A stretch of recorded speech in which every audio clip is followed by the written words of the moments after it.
plan was to test my 400 today, but on top of the weather, I'm actually still really sore from Monday. Which is actually why Tuesday I couldn't do a proper vertec and I didn't do my running technique properly either.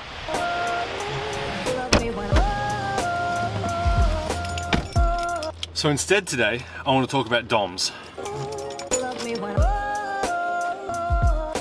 DOMS stands for Delayed Onset Muscle Soreness, which is basically after a hard workout, your muscle's telling you you've worked hard. Now, a little bit of DOMS is fine, but when you get too much or excessive DOMS and it interferes with your next training session, that's when you've got a problem. Typical gym exercises have a concentric portion where the muscle shortens and an eccentric portion where the muscle lengthens under load. Now when it comes to DOMS, it seems that eccentric muscle actions are the main culprit. Muscles work because of two key proteins, actin and myosin. Oh, I need someone to love me when the myosin filament has these heads which attach to the actin and kind of pull it close up, creating those sliding filaments that give us muscular contraction.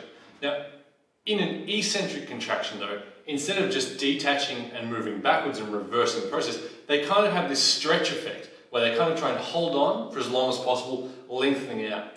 Now, if the eccentric muscular contraction is too intense, these myosin heads can kind of break off. That creates microtrauma, and that's ultimately the cause of your DOMS.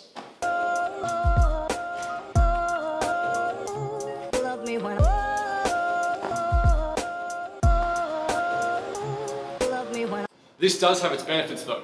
We are much stronger eccentrically than we are concentrically, and because of that stretch effect, eccentric muscle contractions are super energy efficient.